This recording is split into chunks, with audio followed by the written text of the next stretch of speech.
আসসালামু আলাইকুম রহমতুল্লাহ বারকাত। Good evening. আমি ইতিহাস মূল্য বলছি। এখন লোডশেডিং এর চরম একটা অবস্থা। লোডশেডিং নিয়ে কথা বলে আমি কটা প্রশ্ন করে যাব। এই লোডশেডিং এটা আওয়ামী লীগের সৃষ্ট। আওয়ামী লীগ তো নাই, আওয়ামী দুর্বৃত্ত নাই, এটা হাফিকদের সৃষ্ট।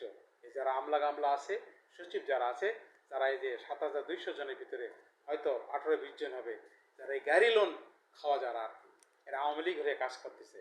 আওয়ামী লীগে মাঠে থেকে ঘাটে থেকে তাড়ানো গেছে, কিন্তু কাগজ কলমে আওয়ামী লীগের প্রোডাক্ট প্ল্যান আছে। এটাই আর কি আওয়ামী দুর্বৃত্তদের সৃষ্ট এই লোডশেডিংটা। সলিউশন করা কোনো ব্যাপারে না, 1 সপ্তাহ থেকে 3 সপ্তাহ করলে হবে। 2009 সালে যখন আওয়ামী লীগ আসে তখন 5700 ইনস্টল ক্যাপাসিটি ছিল। 10 এবং 11-তে যদি 1 মেগাওয়াটও না বানাইতো প্ল্যান্ট, কোনো সমস্যা ছিল না।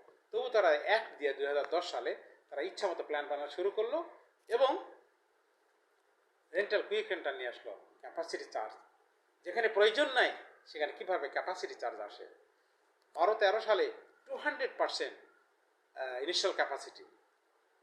14 সালে ইম্পোর্ট কিভাবে শুরু হয়? প্রশ্ন কেন? সিরিয়াস প্রশ্ন।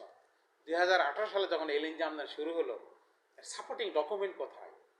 তাই যদি হবে তাহলে 2020 সাল থেকে স্পট মার্কেট আসে থেকে কোনো সময় প্রয়োজন ছিল না, যেটা 25 সালে লাগতো।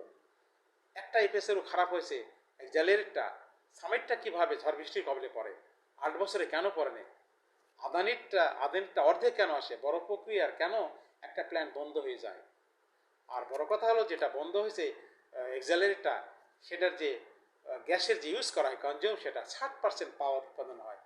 7%-এর জন্য কেন 21%-এর ধাক্কা আসতেছে? এটা ভাই দেখার বিষয়। নেক্সট আসে, বাকি আছে যেটা 50,000 কোটি টাকা। এর আগে তারা 2,13,000 কোটি টাকা ক্যাপাসিটি চার্জের নামে ধর্ষণ যন্ত্রের ভাড়া হিসেবে নিয়ে গেছে।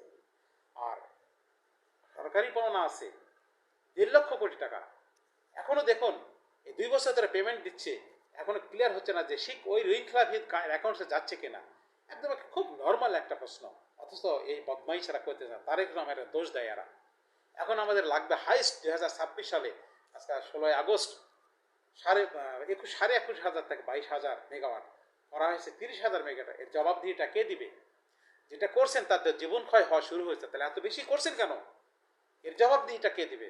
সবার উপর দিলাম, তারেক রহমানে কেউ প্রশ্ন করবেন না ভাই। গালিটা রিজার্ভ রেখে দিলাম, পরে ইনশাল্লাহ কথা হবে।